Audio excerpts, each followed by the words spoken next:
Oh, we're live. Amazing. Good morning, everyone. Happy Friday.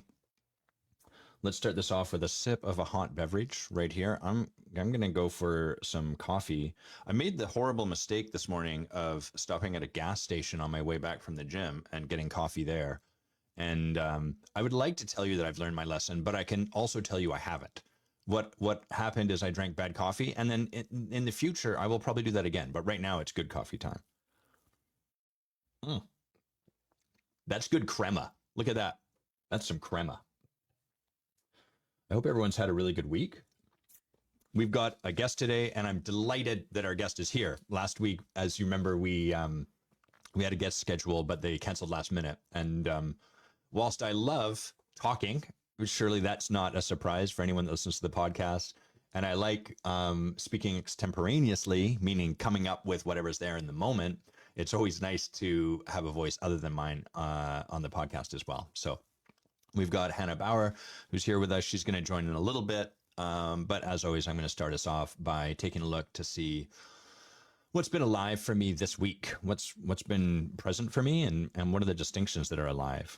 So I think I've been sharing, a lot of the work I've been in for myself. It's been a lot of creating spaciousness, slowing down, reducing the input, reducing the bandwidth. That's actually doubled up now because in 1 week I'm going to go and sit in ceremony and work with some of my teachers and the plants. And so I'm now following a dieta to calm my nervous system even more. Very little salt, very little sugar. So it's kind of funny. It's almost like I was pre-training for this next step, to really lower the stimulation that's alive for me.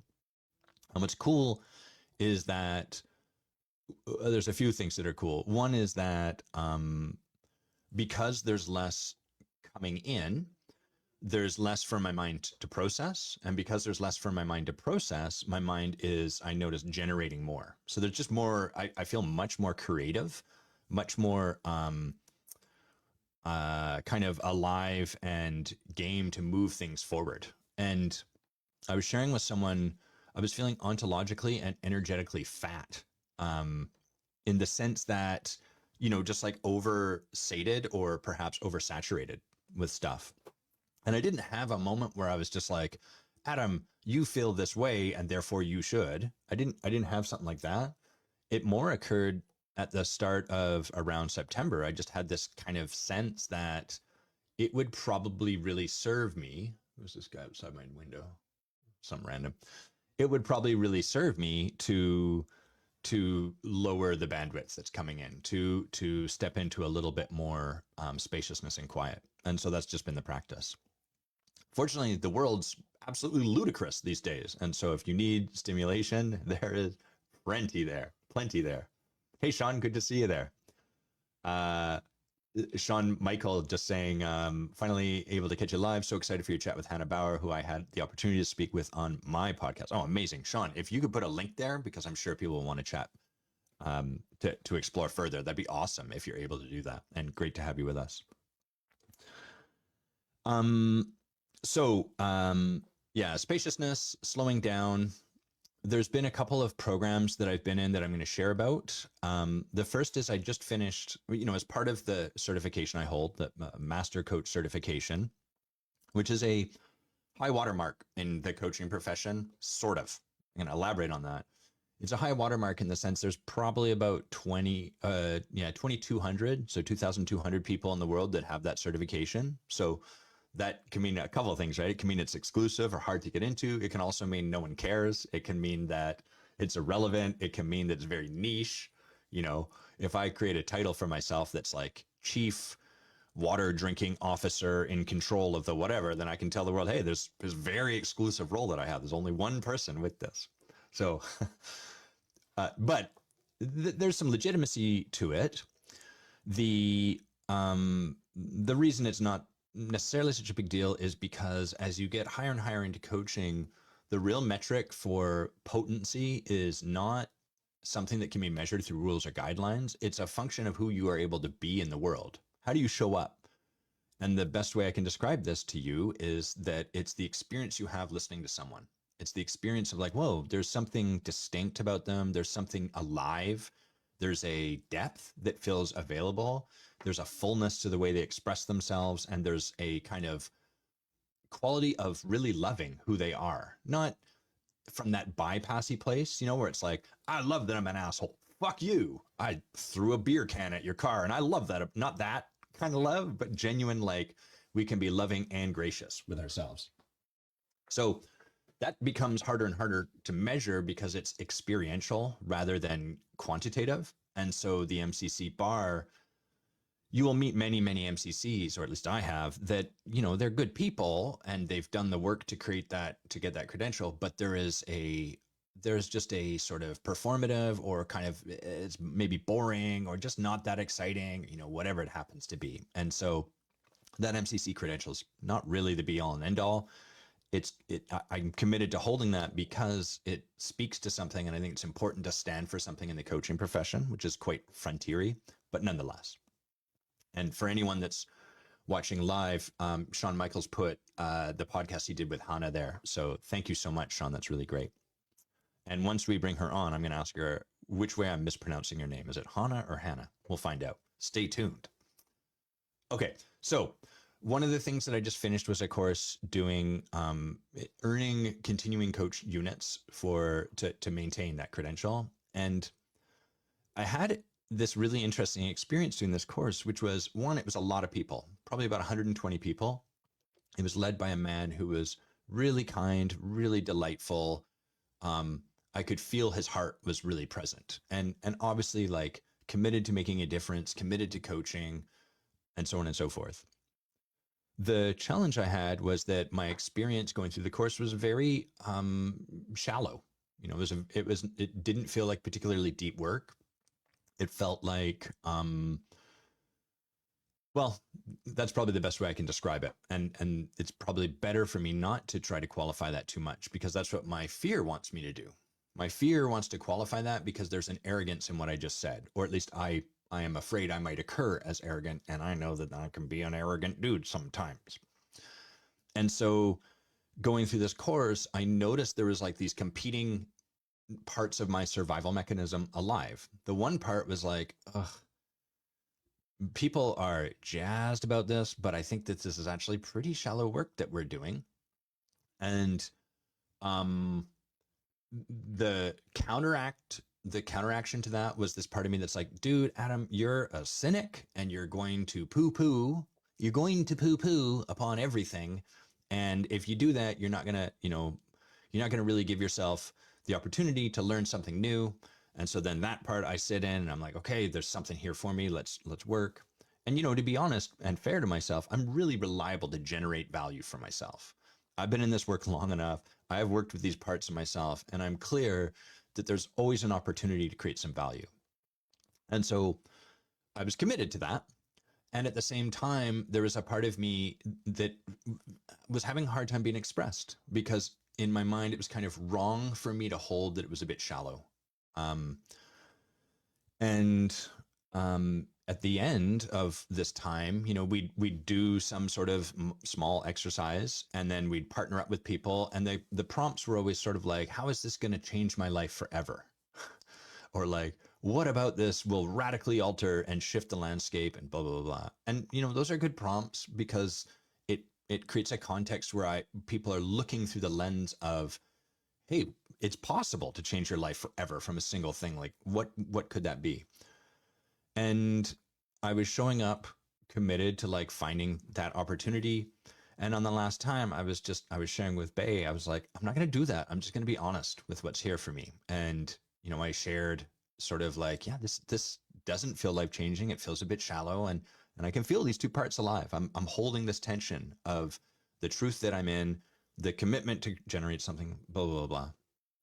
So that's been an interesting place for me. And we've been talking a lot on this podcast about holding tension, and leadership being about developing our capacity to sit in tension.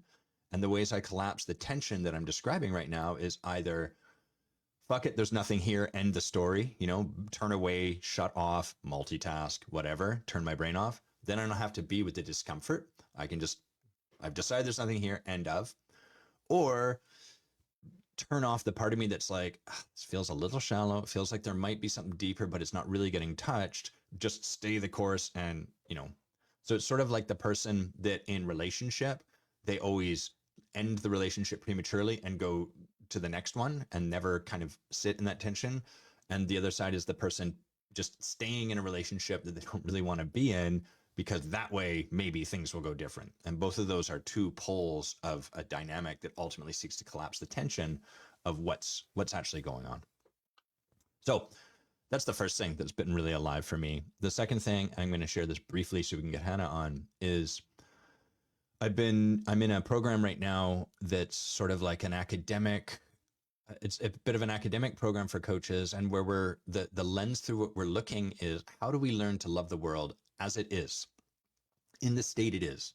Not if only the world was this way, or people do more. I'm telling you to do more from love. No, we're looking at, how do we meet the world exactly as it is, with complete and total acceptance in our hearts? And what does that ask of us? Because only from that place can our invitation to create something new actually land.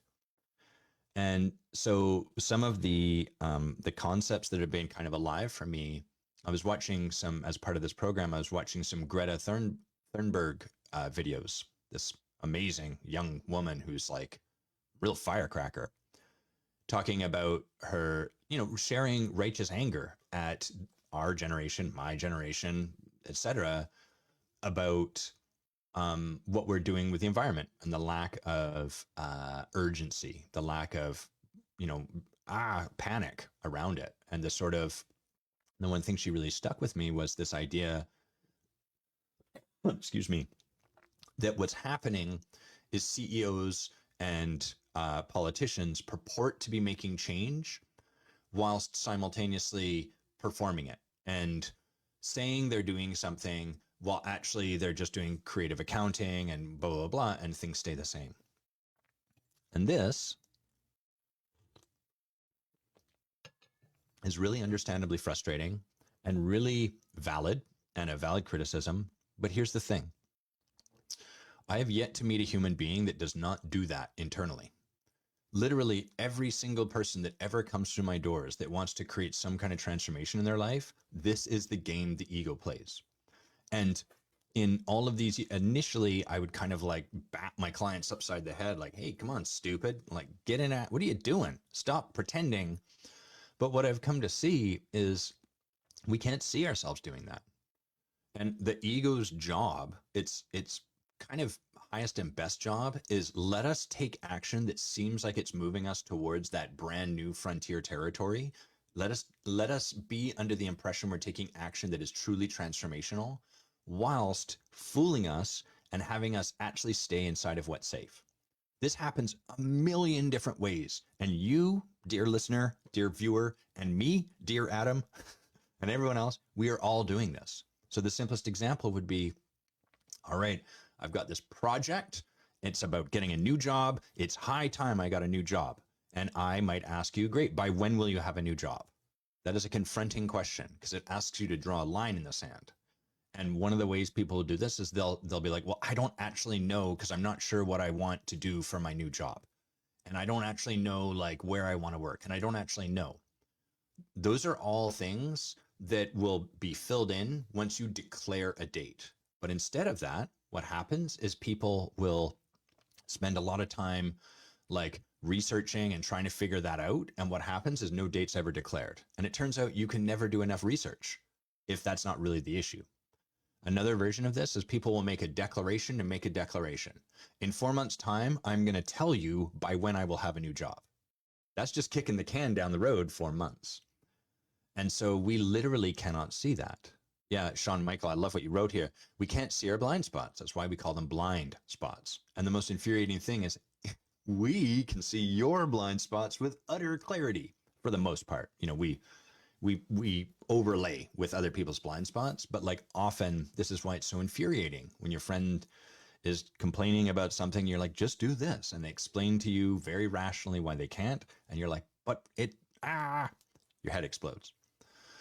So the tension I notice is like the Greta Thunbergs have a really valid, viable upset and concern and all of that. It's completely legitimate. And we, people cannot see that they're doing the thing they're being accused of.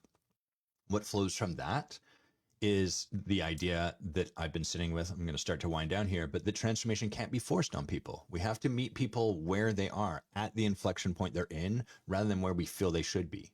People will argue here, well, Adam, that's fine that humans have that, but leaders should be better.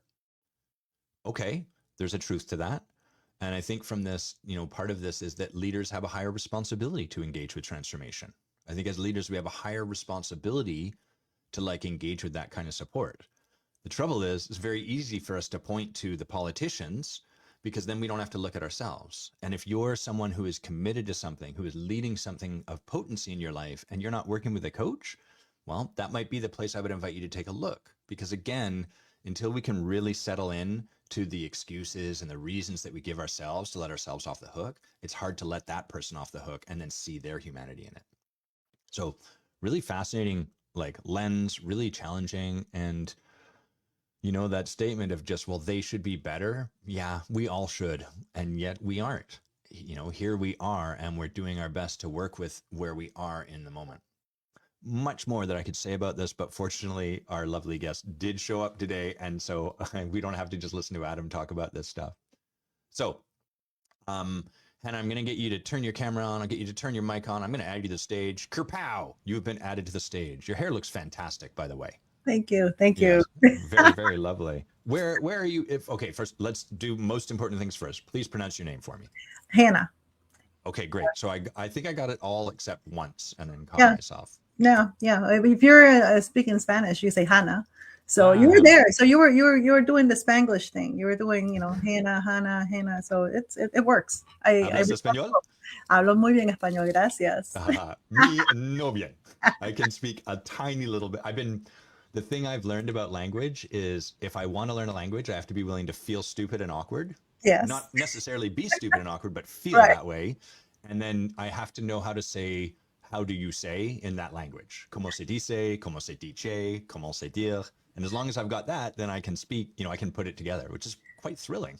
It is. I mean, especially because we know that communication, most of it is nonverbal, right? Only 10% are words. So it's everything else, all the contextual. So just as important as learning the words is really the different expressions with people. So I love it too. I love the language. Yes. Cool. Where are you based? Where are you right now? I'm in Atlanta, Georgia, actually northwest of Atlanta. So not too bad. The weather's actually panning out a bit. It's nice not to be so cold.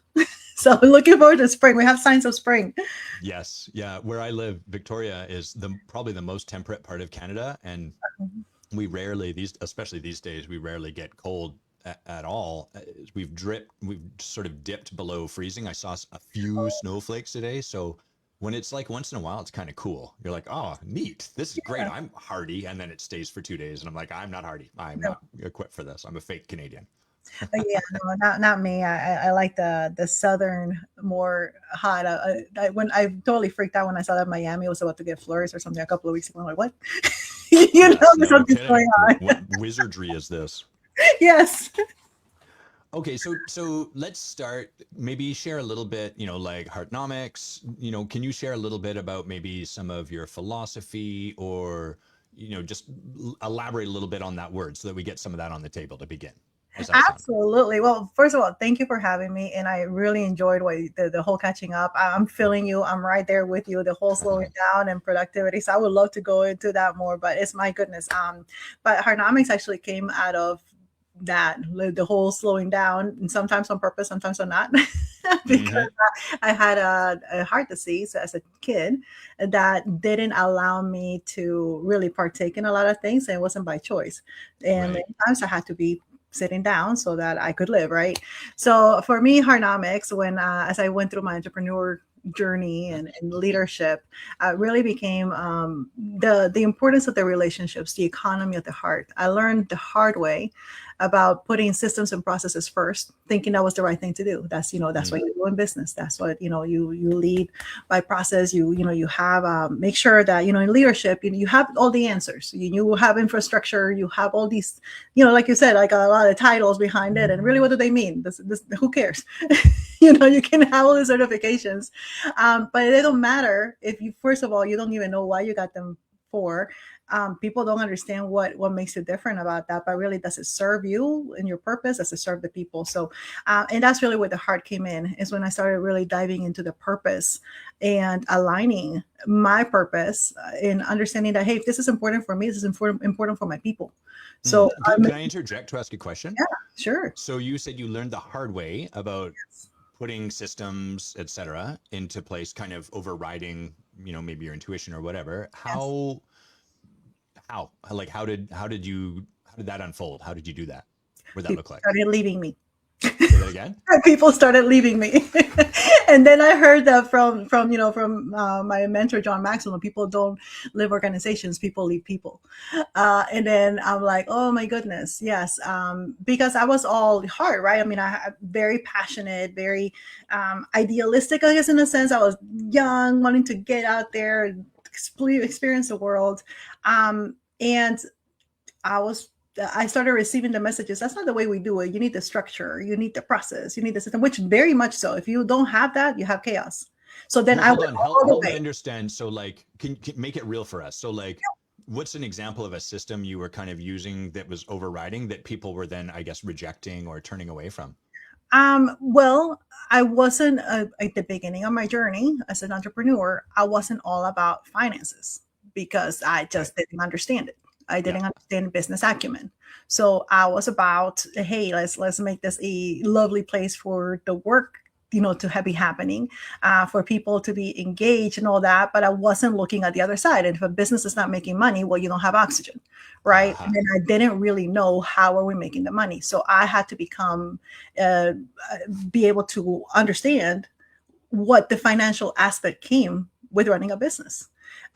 Being able to understand what onboarding was, not just like, hey, bought into the vision, you want to be in the team, let's go, together, which I was that type of leader, which is, again, there's a place, especially when you're starting as a founder, to be very high vision, right? You're starting with your passion, you're starting with those things. So it's basically, who wants to join me?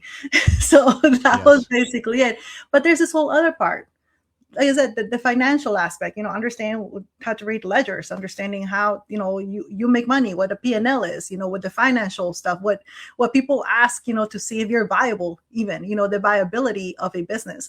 And I really didn't know that. I had the passion, I had the idea, I had the desire, and I plugged into somebody who had that, but I wasn't bringing that to the table. So I realized I had to get good at that because we were losing money. If we don't lose money, guess what? I'm going to have to fire people, the exact thing I didn't want. So me not knowing and getting better and getting well at becoming, being able to understand the vital signs essentially of a business, it was causing the very harm I didn't want, which was to create a space where people were not afraid because they're going to lose their job. We can't really trust that are we going to be here, but be able to provide that, again, not only the trust, the infrastructure. Problem was I went all the other way. Got it. So it's like a pendulum swing all the way to the other side. Yes.